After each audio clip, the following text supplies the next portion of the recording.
পটল যদি খেতে ভালো না লাগে তাহলে পটলকে এইভাবে একবার বানিয়ে নিতে পারো, তাও সম্পূর্ণ নিরামিষভাবে। যেটা খেতে লাগবে অসাধারণ, যেটা ভাতের সাথে হোক, পোলাওয়ের সাথে হোক, রুটির সাথে হোক বা পরোটার সাথে খেতে লাগবে দারুণ। তাই কিভাবে বানালাম, কি কি দিলাম, পুরোটাই তোমাদের দেখাবো।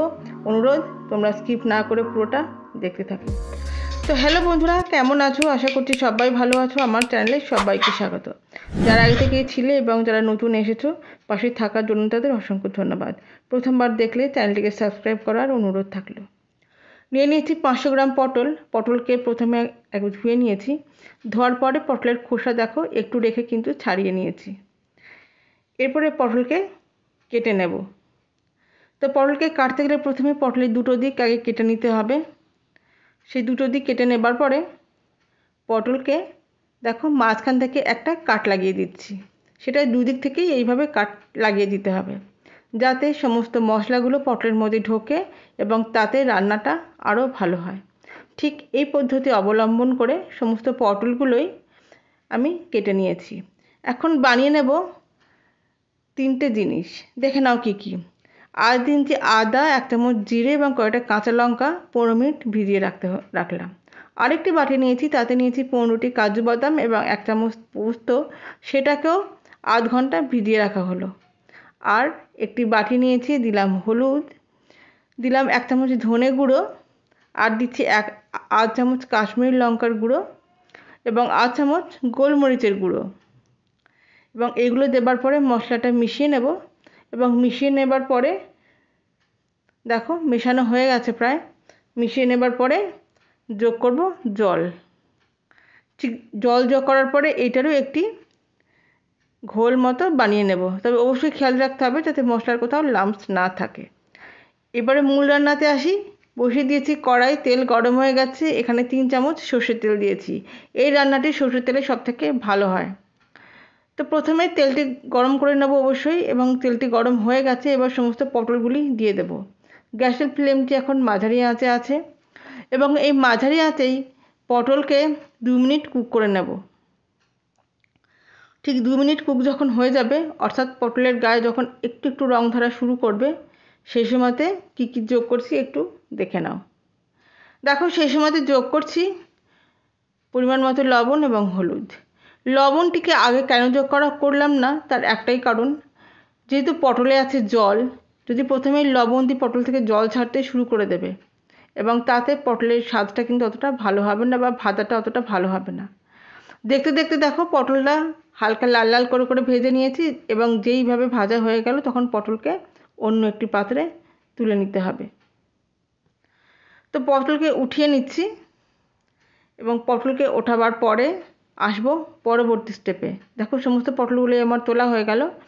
একটু পরিমাণ তেল রয়েছে এবং এই তেলে আরও 1 থেকে 1.5 চামচ সর্ষের তেল যোগ করলাম। তেলটি গরম হয়ে গেছে। এখন তাতে বাকি জিনিস যোগ করছি আধ চামচ কালো জিরে। কালো জিরের সাথে যোগ করছি দুটো শুকনো লঙ্কা, মাঝখান থেকে অবশ্যই চিড়ে নিয়েছি, এবং 10 সেকেন্ড এইভাবে কুক করে নেবার পরে দিয়ে দিচ্ছি মশলার যে ঘোলটি ছিল সেই মশলার ঘোলটি। গ্যাসের ফ্লেমটি রাখতে হবে একদম লো ফ্লেমে এবং এইভাবে মশলার ঘোলকে ভালো করে কষিয়ে নিতে হবে যতক্ষণ না পর্যন্ত তেলটা ছেড়ে যায়। দেখো তেল কিভাবে ছেড়ে এসেছে, ঠিক এতক্ষণ পর্যন্ত একটু কষাতে হবে। তবে এটা করতে খুব একটা বেশি সময় লাগবে না। দেখো এরপরে কি যোগ করলাম, এরপরে যোগ করছি জিরে, আদা এবং কাঁচা লঙ্কা বাটা, এবং সেটাকেও ঠিক একইভাবে এইরকমভাবেই কষিয়ে নিতে হবে। এখন যোগ করছি পরিমাণ মতো একটু লবণ, একটু হলুদ এবং 1 চামচ চিনি, এবং এগুলি দেবার পরে অবশ্যই ভালো করে মিশিয়ে নিতে হবে। এবং যখন ভালো করে এটাও কষানো হয়ে গেল তখন যোগ করলাম কাজু বাদামের যে পেস্ট আমরা বানিয়েছিলাম সেই কাজু পোস্তর পেস্টটি। গ্যাসের ফ্লেমটিকে রাখতে হবে একদম লো ফ্লেমে, কেন কাজু নইলে পরে গ্যাসে কড়াইতে লেগে যাবে।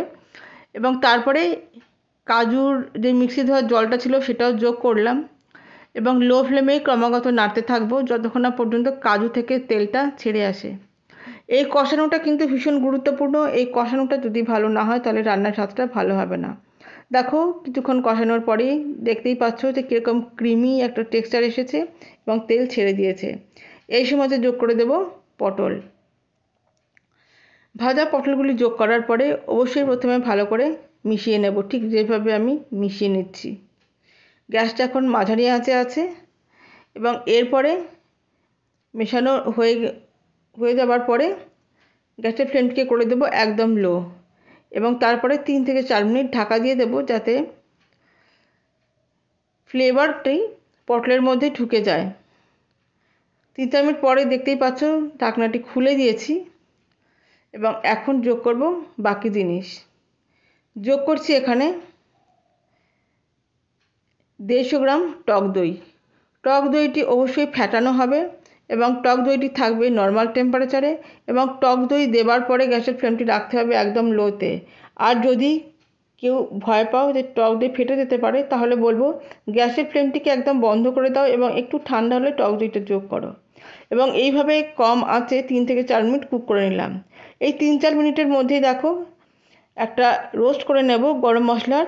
কী কী দিয়েছি দারচিনি, 4টি ছোটো এলাচ এবং 3-4টে লবঙ্গ, এবং কম আঁচে রোস্ট করে নেব। এবং রোস্ট করা যেই হয়ে যাবে তারপর অবশ্যই একটু ঠান্ডা করে নেব। এই দেখো রোস্ট করে নিচ্ছি। গরম মশলাকে এইভাবে রোস্ট করে দিলে খেতে লাগবে অসাধারণ। রোস্ট করা হয়ে গেছে, সুন্দর একটা গন্ধ বেরোতে শুরু করে দিয়েছে এবং এখন ওটাকে ঠান্ডা করতে দিয়েছি। আর এই সময়তে অবশ্যই একটুখানি নেড়ে দিচ্ছি যাতে তলায় লেগে না যায়। যোগ করে দিলাম দই, যে বাটিতে ছিল সেই বাটিতে ধুয়ে অল্প একটু জল, এবং দেওয়ার পরে গ্যাসটি কম আঁচেই থাকবে এবং তেল ছাড়া পর্যন্ত অপেক্ষা করব। তবে এই সময়তে যোগ করছি কয়েকটা চেরা কাঁচা লঙ্কা। এদিকে গরম মশলাটিও ঠান্ডা হয়ে গেছে। এখন একটি হামানদিস্তের মধ্যে গরম মশলাকে ঠিক এইভাবে থেতো করে নিচ্ছি। একদম মিহি না হলেও চলবে, তবে থেতো করা হয়ে গেলে অবশ্যই ঢাকা দিয়ে রাখতে হবে। এতক্ষণে দেখো এটি কীরকম ক্রিমি ভাব এসেছে এবং এরপরে যোগ করে দেব রোস্ট করা গরম মশলার গুঁড়োটি।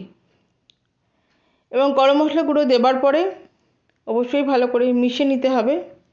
এবং গরম মশলাটি ভালো করে মিশিয়ে নেবার পরে এর পরবর্তীতে উপকরণ সেগুলো যোগ করে দেব। যদিও রান্নাটি এখন শেষের দিকে, কিন্তু যে উপকরণগুলি না দিলেই নয় সেগুলো অবশ্যই দিতে হবে, যে উপকরণগুলি স্বাদটি অনেকটা বাড়াবে। দিয়ে দিলাম 1 চামচ ঘি।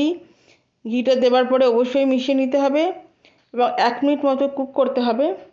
তো 1 মিনিট কুক করতে করতেই তার মধ্যে যোগ করে দিচ্ছি 8 চামচ গোলাপ জল। এই নিরামিষ রান্নাটি খেতে লাগবে অসাধারণ। যে কোনো আমিষ রান্নাকে এই রান্নাটি হার মানাবে।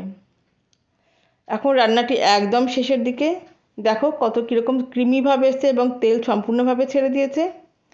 এখন গ্যাসটিকে বন্ধ করবার পালা। অবশ্যই তার আগে একবার একটু নেড়ে দিতে হবে যাতে তলায় লেগে না থাকে। দেখো গ্যাসকে বন্ধ করে দিলাম এবং অবশ্যই ঢাকা দিয়ে দেব এবং স্ট্যান্ডিং টাইম 10 মিনিটের জন্য রেখে দিতে হবে। এরপরে 10 মিনিট পরে একবার খুলছি এবং খুলে তোমাদেরকে দেখাচ্ছি। দেখো কীরকম দেখতে হয়েছে, একদম ক্রিমি ঘন, খুব সুন্দর একটা টেক্সচার এসেছে। এরপরে আমাদের এই পটলকে সার্ভ করবার পালা। আমি সার্ভিং শুরু করে দিয়েছি। তো তোমরাও পটলকে ঠিক এইভাবে একবার বানিয়ে দেখো এবং কেমন লাগলো অবশ্যই কমেন্ট করে জানিও। এটি গরম ভাত, রুটি, পরোটা, পোলাও সব কিছুর সাথেই লাগবে দারুণ। বানিয়ে নিলাম শাহি পটল। ভালো লাগলে লাইক এবং সাবস্ক্রাইব করার অনুরোধ থাকলো, আর পাশে রাখা বেল আইকনটা প্রেস করতে ভুলো না। দেখার জন্য রইল অসংখ্য ধন্যবাদ। সবাই ভালো থেকো, আবার ফিরে আসবো নতুন কিছু।